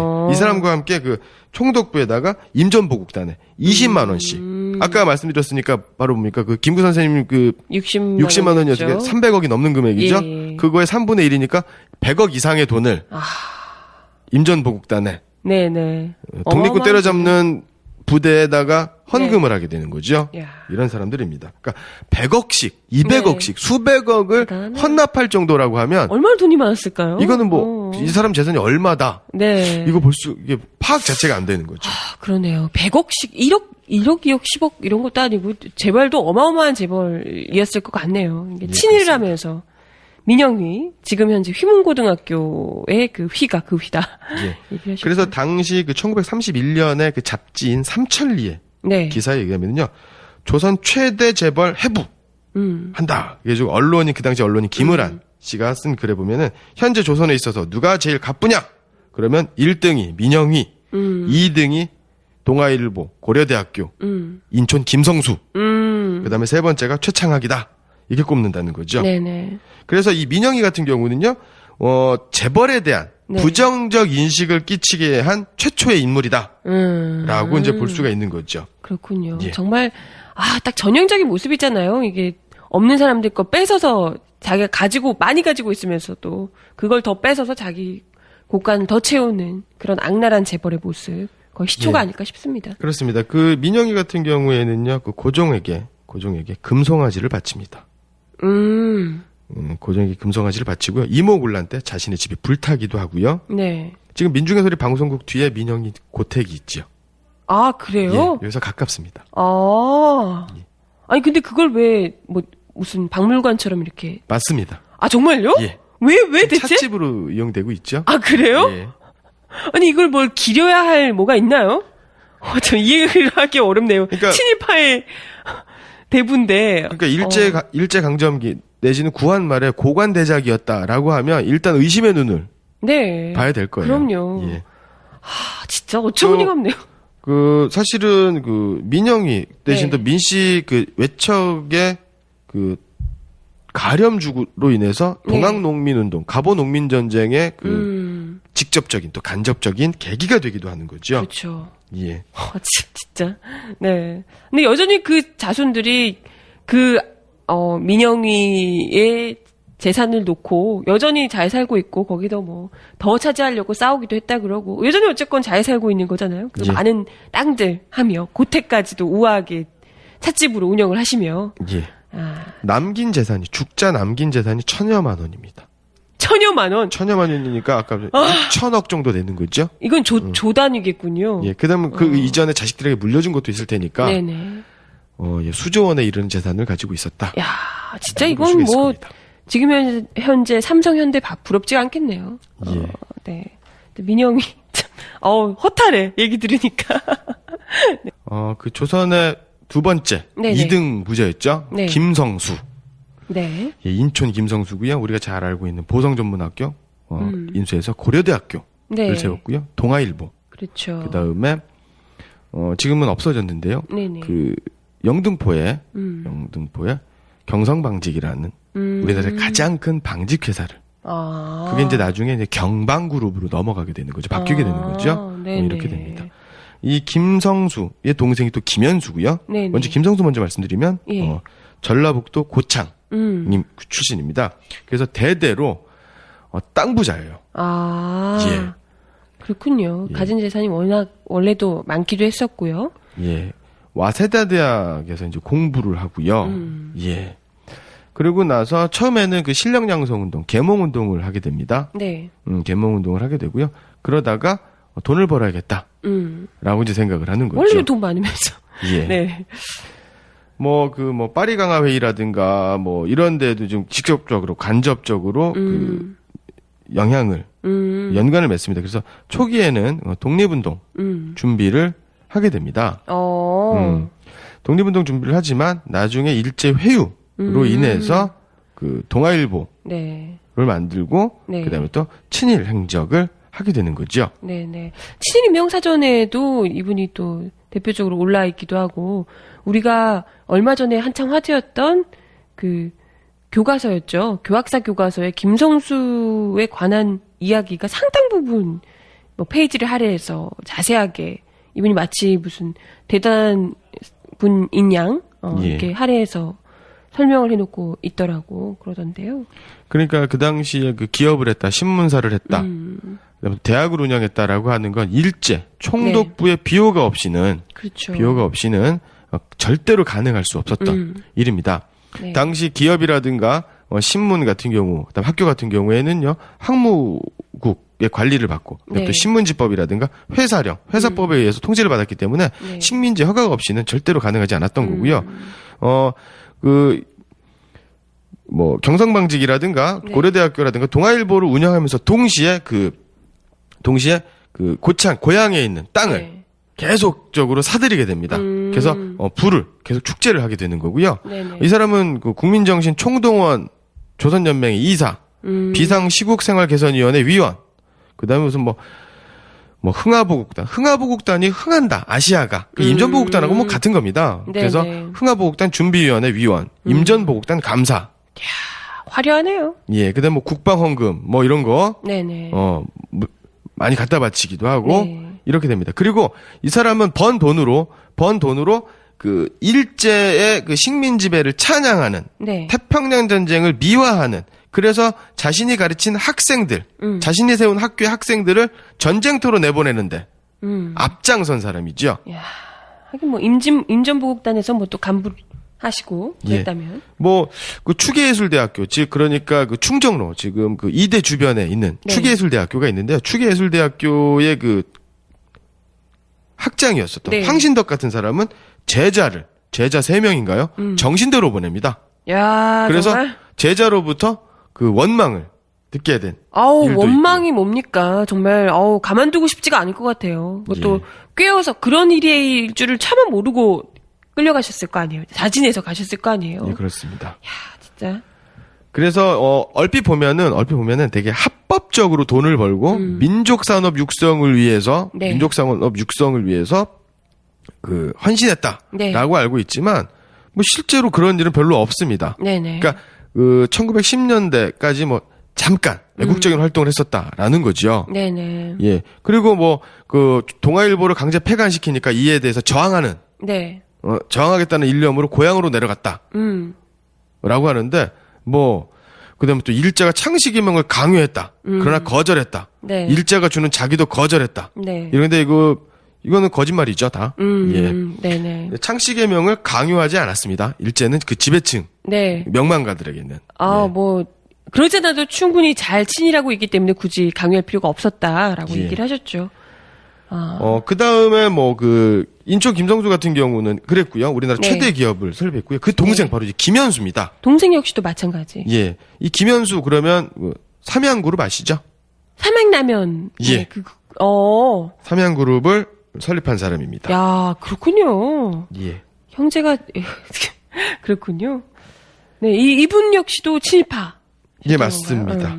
뭐 대표적으로는 남만방적이라는 네. 방직 회사를 설립합니다. 그러니까 형이 경성방직, 이 남만방직이라고 하는 게 이제 네. 만주의 그 남만방적, 그 실을 만드는 회사. 아. 그래서 뭐 형한테 실을 공급해서 형은 그 천을 만드는 뭐 이런 거였던 거고요. 나름대로 형제가. 예, 남만방적이라고 하면 대표적인 군수기업이다라고 이제 볼 수가 있는 겁니다. 네네. 그 다음에 그 당시 무역하는 것도 쉽지 않았었는데요. 총독부 허가 없이는 네. 동아산업진흥 무역회사를 네. 창립하기도 하고요. 아, 이건 정말, 예. 총독부의 비호가 없으면 절대 할 수가 없는. 예. 그리고 뭐 총독부에다가 그 제중조선, 그러니까 만주에 있는 네네. 중국에 있는 조선인 자제 아들 딸의 교육비로 10만 원을 기부합니다. 10만 원. 예. 그러면 아까 60만 원이 그 수십억을 300억 예. 이렇게 얘기하셨는데, 네. 수십억을 네. 바쳤다. 그리고 뭐 10,000원짜리, 20,000원짜리 기부한 건 네, 숱할 거고요. 예, 뭐 네. 표시도 안 날 것 같고요. 그다음에 뭐 그 친일 했었던 그 사람들에게 10,000원, 20,000원씩 그 기업이라든가 이런 활동, 친일 활동을 지원하기도 하고. 네네. 예, 그렇습니다. 근데 뭐 라디오 방송을 통해서 만주개척민의 신동아 건설에 참가하라는 제목으로 강연도 하기도 하고 이렇게 되는 거죠. 참, 네. 물론 이 사람도 이 사람도 반민특위에 체포가 됩니다. 아, 그래요? 하지만 병보석으로 풀려나게 되죠. 그리고 재판에서는 나중에 무죄를. 어떻게 무죄가 납니까? 이렇게까지. 예.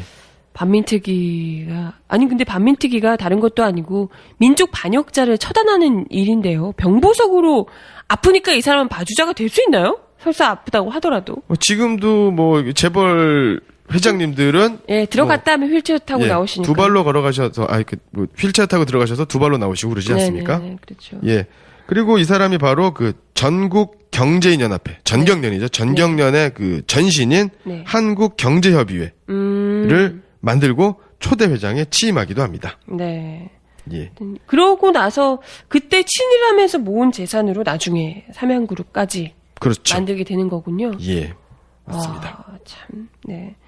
형제가 다 김성수, 김현수, 김연수. 예. 김연수, 예, 김성수, 김연수. 지금 동아일보와 삼양 누구나 들으면 대한민국에서 알만한 이 두 그룹인데요. 그렇죠. 예, 이 그룹을 다 창시했던 두 형제, 친일파 재벌 형제에 대한 이야기 함께했습니다.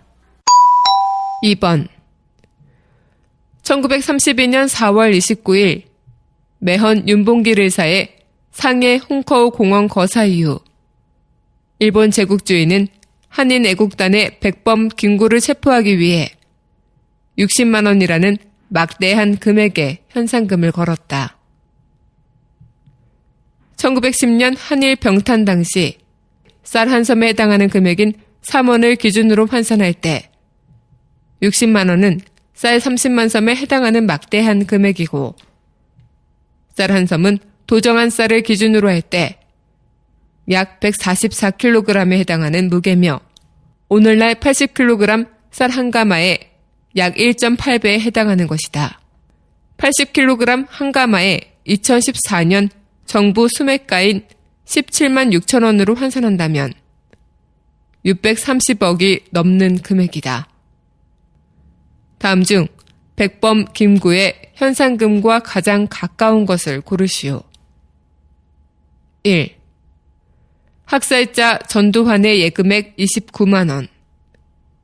2. 박근혜가 전두환에게 받은 청와대 금고속 작물 6억 원. 3. 매국노 이완용이 나라 팔아먹은 대가로 받은 은사금 15만 엔. 4. 대주그룹 허재호 회장의 황제 노역 일당 5억 원. 5. 음마 아파트 30채 현재 시세 300억. 네, 다음은 어떤 부자 이야기인가요? 예, 광주의 최고 부자 현준호. 예, 현준호는 바로 그 현정은 현대그룹 회장이죠. 아, 예, 할아버지가 됩니다. 네. 그리고 뭐 김무성 네. 씨하고 김무성 씨하고도 그 사돈 관계를 맺고 있는 거죠. 아, 예. 김무성 의원하고 또 예. 사돈 관계를 맺고 있는? 그러니까 김무성의 누나가 네. 김문희 씨고요. 네네. 아, 김문희 씨의 딸이 현정은. 이렇게 네네네. 되는 거죠. 그러니까 김무성 의원하고 현정은 씨는 그 삼촌하고 조카 뻘이 되는 거죠. 네네네. 예.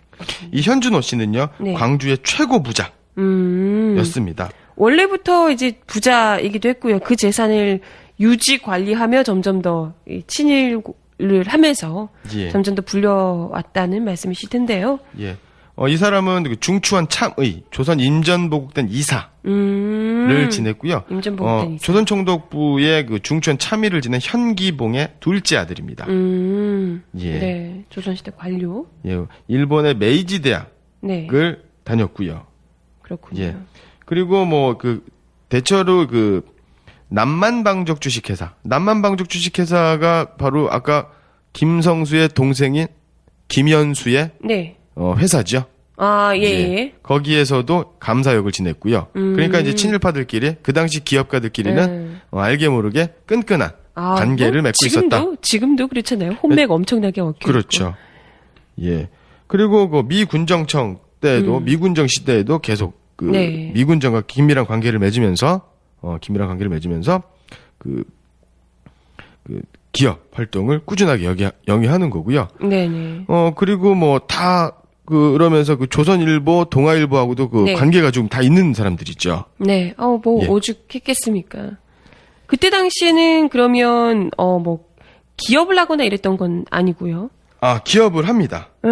기업을 하게 되는데 보통 이 사람은요, 그 호남은행, 은행장을 합니다. 그래서 고리대금업을 하게 되는 거고요. 전문이군요. 예, 그리고 땅을 많이 갖게 됩니다. 그래서 당시 1920년대, 30년대 같은 경우에는요, 네네. 그 일제가 되게 간접적으로 식민지 수탈을 좀 하려고 합니다. 왜냐하면 네네. 그 1919년에 그 3.1 만세 시위가 일어나지 않습니까? 네. 이러다 보니까 그 민중들의 그 반발이 반일, 너무 심하니까. 그렇죠. 예. 반일 감정이 심하니까 직접적인 수탈과 통제를 통해서 좀 어려운 겁니다. 네네. 그래서 간접적으로, 그래서 뭐냐면 지주들을 통해서 간접 지배하는 방식, 그래서 지주 소작제를 강화합니다. 김희정의 만무방이라든가, 네네. 그다음에 김정한 선생님의 사하촌이라는 소설에 보면은 네. 그 당시 토지 제도는 바로 병작반수제. 그래가지고 병작, 그러니까 공동으로 경작을 하는 겁니다. 네. 그렇다고 해서 지주가 농사를 짓는 건 아니고요. 지주는 땅을 대고 수작농들이 농사, 노동력을 네. 대서 나누는데 반반씩 걷어가는 겁니다. 이 반이라는 건 지주가 반이고 그렇죠. 나머지 일하는 사람들이 반? 예. 근데 이것도 사실은 좀 농민들한테 좀 불리한 겁니다. 그렇죠. 그런데 나중에 이게요, 그 뭐 세금이라든가 세금도 농민이 내야 되고 수세, 물세, 비료세, 여러 가지 각종 잡세까지 네네. 다 농민이 부담하게 돼서요. 결국에는 2대8 혹은 7대3, 심지어는 1대9. 근데 정말? 흉년이 들거나 가뭄이 들거나 이렇게 되면 그 빚이 오히려 늘어나기 때문에 네네. 오히려 농사진 걸 다 갖다 바쳐도 오히려 빚이 남게 되는 네네. 이런 일들이 생기게 되는 거죠. 네. 그래서 소작쟁이의 원인이 됩니다. 그래서 아까 말씀드렸던 김성수라든가 네네. 그다음에 김성수의 동생 김현수, 그다음에 무슨 현준호, 이러한 친일 지주들, 친일 네. 자본가들이 악랄하게 수탈을 네. 하니까 소작쟁이가 일어나게 되고, 그죠. 서민들의 삶이 더 힘들어질 수밖에 없어요. 많은 농민들이 서울로 네. 도시 빈민이 돼가지고 도시 하층민으로 가게 되는. 그러니까 우리나라 60년대 70년대 그 미국 쌀값의 가격을 안정시키기 위해서 저고가 정책을 펴게 되지 않습니까? 네네. 그러니까 농사 짓기 어려우니까 다 도시로 와서 속된 말로 공돌이 공순이가 되지 않습니까? 네네. 이렇게 돼서 그 식민지 지배 경제의 어떤 악순환을 갖게 되는. 네. 이 농민들의 이 피땀을 쥐어짜서 자신들의 배를 불리며 그렇게 친일파 대표 재벌로 성장하게 됐던 이 모습인 것 같습니다. 맞습니다. 당시 광주에서 현준호는 네. 713정보의 땅을 농지를 소유하고 있었는데요. 713? 예. 713정보. 그러면 한 정보, 1정보가 3,000평입니다. 그러면 3,000평 곱하기 700. 계산이 안 되네요. 세상에. 야, 정말 어마어마한, 아까 뭐 민병이도 그랬지만, 예. 진짜. 야, 이게 근데 다, 뭐, 날 때부터 물론 이 부잣집 아들이었겠지만, 그것도 있지만, 그만큼 더, 가진 사람이 더하다고, 서민들의 삶을 돌봐주기는커녕 오히려 더 없는 사람들의 등골을 빼먹으면서, 그것도 친일에 부역하면서, 그렇게 재산을 불려왔다는 게 진짜, 너무 싫네요. 예, 맞습니다. 그래서 부자가 더하다고, 그래서 아까도 말씀드렸지만 1920년대 격렬했던 소작쟁이의 그 대상이 네. 일본인 지주가 아니라 오히려 조선인 지주들로 집중이 됩니다. 예. 참. 일본인보다도 어떻게 보면 더 악랄했다는 거잖아요. 이런 친일파 그렇죠. 지주들이. 왜냐하면 한국인 지주들이 일본 지주의 소작제, 그러니까 우리나라의 소작제도하고 일본 소작제도가 살짝 좀 달라요. 그런데 일본인 지주들 소작제를 흉내내면서 오히려 그 조선인 농민들 같은 경우 아무래도 일본인은 얼마 안 되거든요. 그죠. 예. 그러니까 조선인 지주에 대한 반감이 더 커진 거죠.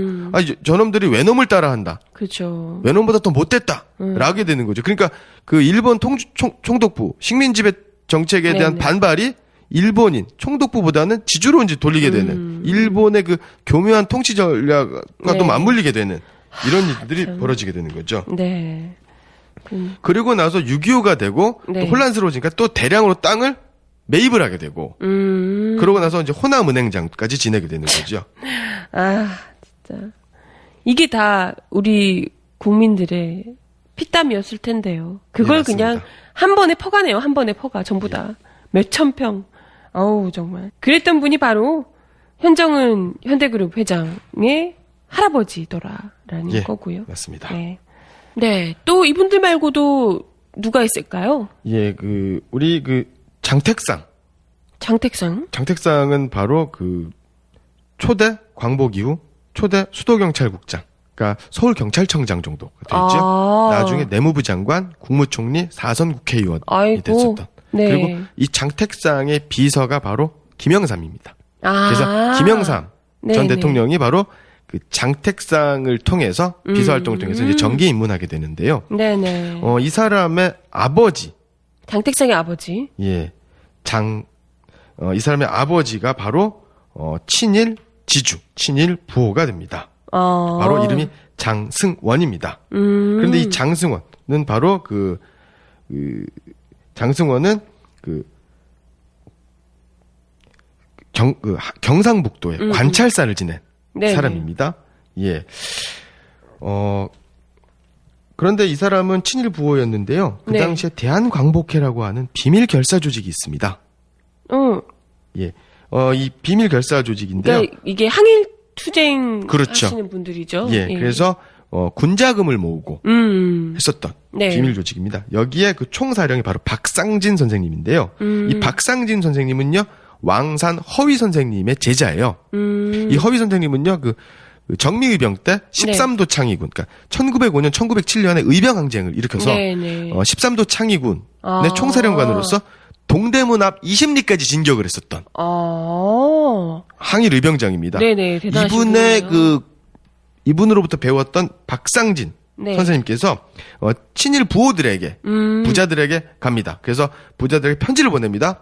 독립군 자금을 마련하려고 하니 독립군 자금을 내놓아라. 돈 많은 양반들이니까. 그렇죠. 예. 그랬는데 이 장택상의 아버지인 장승원이 네. 거부를 하고 일제 밀고를 하게 됩니다. 밀고를 하려고 합니다. 정말 하여튼. 그래서 네. 박상진 선생님에 의해서 네. 박상진 선생님이 바로 그 우당 이회영 선생님의 가문이죠. 네. 이시영 선생님으로부터 네. 권총 2자루를 받습니다. 네. 예. 이렇게 해서 멋집니다. 예. 처단을 하게 되는 거죠. 그렇군요. 그러니까 이 장승원의 후예가 바로 이제 장승원이 바로 일제로부터 자기를 받습니다. 그러니까 중추원이라든가 뭐 일제의 고위 네네. 이제 간부를 역임을 하게 되고요. 그래서 이 아들들이 바로 그 친일파의 자귀를 하사를 받게 되는 거고. 그리고 나서 그의 형이죠. 네. 장택상 씨의 형이 네. 바로 장택상의 형이 바로 장직상인데 이 사람은 뭐 대구 은행장도 지내고 참. 일제 협력한 대가로 네네. 그리고 뭐 독립운동을 밀고 하고 독립운동을 통해서 네. 일제 강점기 친일 부역을 통해서 이제 매간 매직을 통해서 이런 네. 그래서 아버지가 그렇게 죽으니까 반공인 거예요. 그러니까 저는 이해가 안 가는 게 아버지를 죽인 사람을 반대하는 이유가 반공이다. 그러게요. 이게 말이 안 되는 거죠. 네네. 그것은 바로 그 당시 광복 이후에 해방 전국에서의 우리나라 정치 세력의 구도와도 좀 관계가 있는 것인데 오히려 독립군들이 무슨 공산주의처럼 그렇죠. 내몰렸고요. 그렇죠. 예. 그러니까 바로 이승만은 친일 세력, 친일 부역 세력과 결탁을 했기 때문에 네. 그러니까 친일과 반일. 네. 그러니까 친일 매국과 항일의 네. 구도였다라는 거죠. 그렇죠. 그런데 그쪽 친일 편에서니까 네. 이승만의 편에서니까 반드시 항일과 싸워야 되는데 항일이라고 하면 명분이 없는 거 아닙니까? 그렇죠. 그러니까 반공이다라고 네네. 하게 되는 거죠. 공산주의 빨갱이 타령을 그때부터 하기 시작한 거죠. 예. 네. 그래서 그런데 이 장택상 같은 경우에는요. 몽양 여운형 선생의 평전을 쓴 이기영 선생님의 네. 증언에 보면 여운형을 피격한 암살자의 배후에는 백색 테러 조직, 그러니까 이승만 정권에 반대하는 정치 세력을 테러하는 백의사라고 하는 비밀 단체가 있습니다. 백의사의 고문이었던 그 테러 조직이 바로 백의사였는데 백의사의 고문이 김두한이었습니다. 김두한이었고요. 김두한이 암살범, 몽양 여운형 선생을 네네. 죽인 암살범 한지근에게 권총을 주고 네. 장택상 수도경찰청장이 테러를 지시했다. 라고 했고요. 이것이 바로 김두한의 회고에 나와 있는 내용입니다.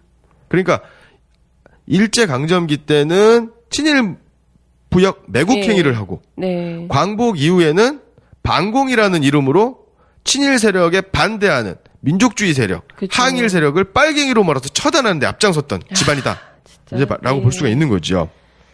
그런데 이분이 이제 이후에 광복되고 나서 또 뭐 내무부 장관도 하시고 사선의 정치권에서, 국회의원이 된 거죠. 국회의원도 하시고 그렇게 또 대통령이 되기도 한 제자를 만들어내기도 하고요. 끌어내기도 하고요. 했던 인물이라는 거죠. 이게 들을수록 너무 짜증이 나네요.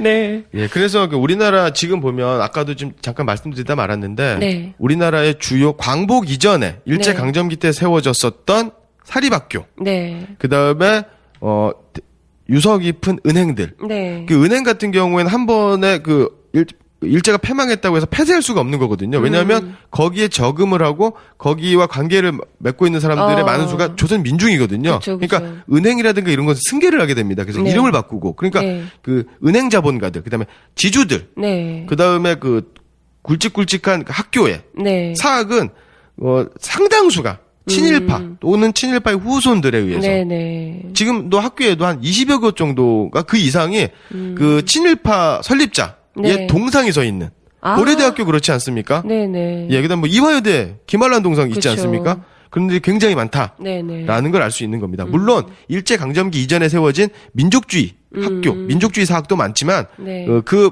친일 사학이 네. 훨씬 더 많다라는 걸 좀 그쵸. 우리가 좀 알 필요가 있다. 사학 재벌이라고 또 이 얘기를 하는데요. 지금 현재 대한민국의 정치, 사회, 경제를 이끌고 있는 수많은 재벌들, 뭐 사학 재벌 비롯해서 언론 재벌, 뭐 아예 이제 그 사업을 한 기업 재벌 등등 해서 대부분이 물론 이제 일제 시대 때도 돈이 많았던 이 집안들도 있지만 그때 그 돈을 놓지 않기 위해서 혹은 더 불리기 위해서 무고한 조선 민중 백성들의 피와 땀을 짜내면서 재산을 불려오고 지금까지도 계속해서 호의호식하며 후손들까지 잘 살고 있더라라는 얘기입니다. 참 예. 장택상 씨 얘기까지 함께 봤어요. 예. 지금까지 말씀드렸던 친일 부호, 네네. 친일 자본가들은 뼈대와 혈통이 있는 그렇죠. 나름대로. 가문이죠. 그런데 뭐라고 그럴까? 밑바닥에서 친일을 통해서 부자가 된 사람들도 있습니다. 나름대로 그 친일파들에게는 굉장히 이제 좋은 사례, 미담 사례로 그렇죠. 꼽히겠네요. 자수성가한 친일파다. 이렇게 친일 자본가다 네네. 이렇게 볼 수가 있는데요.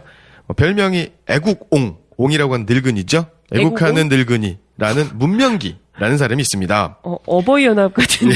이 문명기 씨는요. 네네. 문명기는요. 생선 장수입니다. 오. 경상북도 영천에 이제 떠돌아다니는 그 생선을 사다가 네. 시장에 내다 파는 장수였는데요. 이 사람은요. 영천 서장, 일본인 서장이죠. 네. 집 앞에다가 청어. 일본 사람들이 청어를 되게 좋아해요. 청어를 한두 롭씩 가끔씩 갖다 줍니다. 근데 이름도 없이 그냥 갖다 주는 거예요. 야. 근데 일본 서장이 내가 좋아하는 청어를 누가 갖다 준단 말이에요. 궁금합니다. 어느 날 마주치게 되겠죠. 자네인가? 접니다. 왜 나한테 갖다 주는? 훌륭한 일 하시는데. 서장님께서 치안을 담당하시는 분 때문에 담당하셔서 안전하게 지켜주시기 때문에 돈을 가로채는 사람도 없고 장사도 잘 됩니다. 그래서 고마워서 아이고. 예, 네. 이런 겁니다. 그랬더니 그 사람이 당연하게 그럼 뭐 필요한 건 없나? 이런 거죠. 이래서 제가 종이 장사를 하고 싶습니다. 그래서 종이 장사를 하게 합니다. 허가를 받게 되는 거죠. 그러다 보니까 돈이 없으니까 네. 경찰서장하고 안면이 있는 거고 경찰서장이 후원을 해준 거 아닙니까? 네네. 그러니까 은행에서 돈을 담보, 네. 신용을 믿고 담보를 빌려주는 겁니다. 대출해주는군요. 그래서 엄청나게 돈을 벌게 되죠.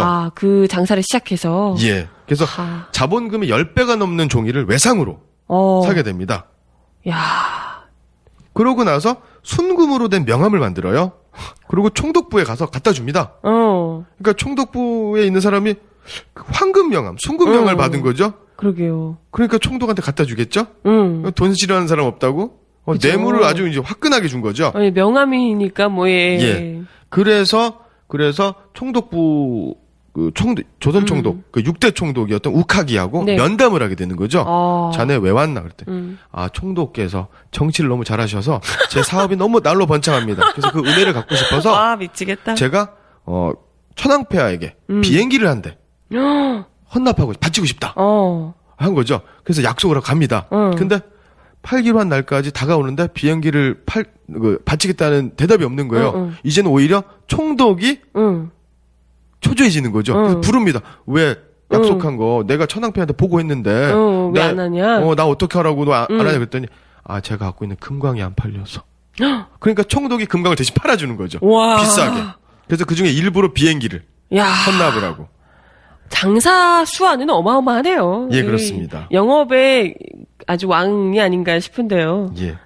그런데 이 사람도 반민특위에 조사를 받습니다. 네네. 하지만 처벌은 받지 않습니다. 참 그렇군요. 그 다음에 김갑순이라는 네. 공주의 대전 지방이죠. 공주 대전에 부자가 있었습니다. 네. 이 친일파고요. 이 사람도 할 수 있는 친일은 다 하는 사람인데 김갑순은 아주 이력이 좀 특이합니다. 아까 문명기 같은 경우에는 생선장수 있지 않습니까? 이 김갑순 같은 사람은 공주 관아의 관노였습니다. 노비였습니다. 노비. 예. 와, 신분 상승을 한 거네요, 나름. 지금은 얼마 전까지 지금 같은 경우에는 충청남도의 도청 소재지가 바로 대구 광역시에 있지 대전 광역시에 있지 않았습니까? 근데 그 이전에는 공주가 나루터였기 때문에 교통이 요지예요. 그래서 공주의 가명이 있었습니다. 관찰사가. 거기에 노비였는데 어느 날 미모의 여자와 안면을 트게 됩니다. 네. 안면을 트게 되는데 그 여자가 충청남도 관찰사에 첩이 됩니다. 그래서 알고 지내던 사이인 여자가 첩이 된다는 거죠. 도와주게 되는 거죠.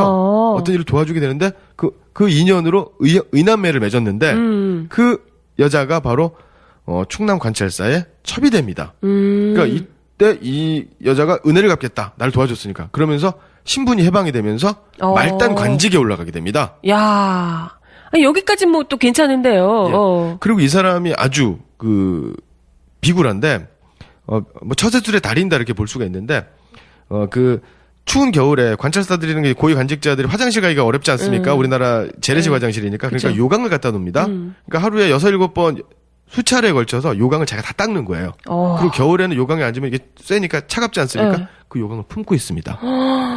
미치겠다 진짜. 그러니까 가장 더럽고 비천한 일이긴 하지만 그만큼 고위직에 있는 신분 높은 사람을 직접 대면할 수 있는 기회가 있는 거죠. 그렇죠. 그러면서 군수까지 역임을 하게 됩니다. 네. 그러고 나서 일제 강점기 때는 일단 관직을 버립니다. 그러고 나서 그 관직을 갖고 있었던 시절에 맺었던 사람들을 통해서 돈을 벌게 되는 거죠. 그러니까 요즘으로 치면 아주 친밀한 부동산 투기 업자다 이렇게 볼 수가 있는데 그 당시에 공주에 있는 가명이 대전으로 이전을 하게 되는 거죠. 그러니까 도청 소재지가 이전을 하게 되니까 미리 그 정보를 파악을 해서 대전에 땅을 사놓게 되는 거죠. 야, 지금 부동산 투기가 그때 당시에도 이미 있었군요. 대전 땅의 40%가 바로 이 김갑순의 땅이었다라고 합니다. 부인은 10명이었고요. 노비 출신으로 근데 사실 그렇거든요. 그런 신분 상승 저는 자신이 열심히 해서 돈을 많이 벌게 되고 이런 건 분명히 그런 기회는 누구나에게든 주어줘야 된다고 생각을 하는데요. 하지만 중요한 건 그런 류 있잖아요. 니들이 열심히 안 해서 그런 거지라고 하면서 그렇죠. 정작 자신이 힘들었던 시절에 그리고 이미 아직도 핍박받고 있는 그런 민중들의 삶을 누구보다도 잘 알 텐데요. 그럼에도 맞습니다. 불구하고 그런 사람들이 더 오히려 조선 민중을 핍박하며 더 억압하는 경우가 많아서요. 이 사람이 돈을 벌게 된 이유, 재산을 모으게 된 이유는 바로 이제 군수 시절인데요. 네네. 아까도 말씀드렸지만 합방이 되지 않습니까? 일제에다 강제 병탄이 딱 되고 나니까 아까 말씀드렸지만 그 이전에 바쳐야 될 세금을 못 낸 부분에 대해서 네네네. 총독부가 걷지 않아도 된다. 네. 라고 얘기를 하는데 그렇죠. 그때 악랄하게 걷습니다. 이분이 그런 돈을 바탕으로 재산을 바탕으로 땅을 사게 되고 참 그때 돈 내지 못해서 얼마나 힘든 사람들이 많았겠습니까?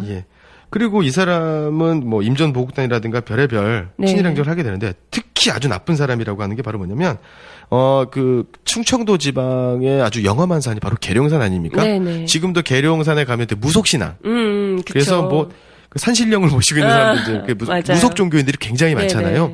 근데 계룡산에도 단군을 숭배하는 단군을 숭배하는 금강대도교라는 종교가 있었습니다. 그런데 이 종교단체이긴 하지만 우리 대종교가 바로 그 독립운동을 하던 단체 아닙니까? 그렇죠. 만주로 가서 독립운동 네네. 기지도 만들고 여기도 이 금강대도교도 마찬가지입니다. 그래서 이 사람들을 밀고를 합니다. 이 김갑순의 밀고로 경찰의 신도들, 독립운동가들이죠. 독립운동가들을 포함한 신도들이 수십 명이 구금되고 이 중에서 여러 명이 죽는 일이 벌어지게 됩니다. 그리고 이 금강대도교의 그 신도들이 그 성전, 단군을 모시는 성전을 네네. 예배당을 만들지 않습니까? 네네. 이 예배당을 압수합니다. 그리고 건물을 헐어버리고 열전각이라는 건물, 전각을 세우게 되는데 예. 여기에 역대 조선 총독부의 총독의 사진을 진열한 와, 진짜. 일본인보다 더 나쁘다, 진짜. 너무하네요. 그래서 오죽하면 그 총독부가 편찬한 조선 공로자 연감에 조선인 공로자 353명 중에 한 명으로 야. 수록이 되어 있고요. 아, 그런 게 또 있어요? 예. 조선인 공로자. 예. 그리고 이 사람이 그 땅도 사지만 그 극장을 많이 세웁니다. 그러니까 그 당시에는 뭐 적당한 여흥거리가 없으니까 네. 은행 그 극장은 아주 대박 돈벌이가 되는 아이템이었어요. 그래서 돈도 많이 벌고 이렇게 되는 거죠. 아, 참, 일제 빌붙어서, 우리 민중들의 삶을 쥐어짜는 그런 일로, 그리고 예. 우리 독립군들을 밀고 하고 죽이고, 이런 일로 돈을 벌었던 이 재벌들. 진짜 용서할 수가 없네요. 이 사람도 반민특위에 의해서 체포됩니다. 네. 하지만 반민특위가 해체되는 바람에 처벌을 받지 않고요. 그다음에 진짜. 나중에 이게 대법원 재판을 받지만 나이가 많다는 이유로 병보석으로 풀려나게 됩니다. 아니, 나이 많은 게 문제인가요? 나라를 팔아먹은 매국노인데? 예. 네. 참, 아주 뭐.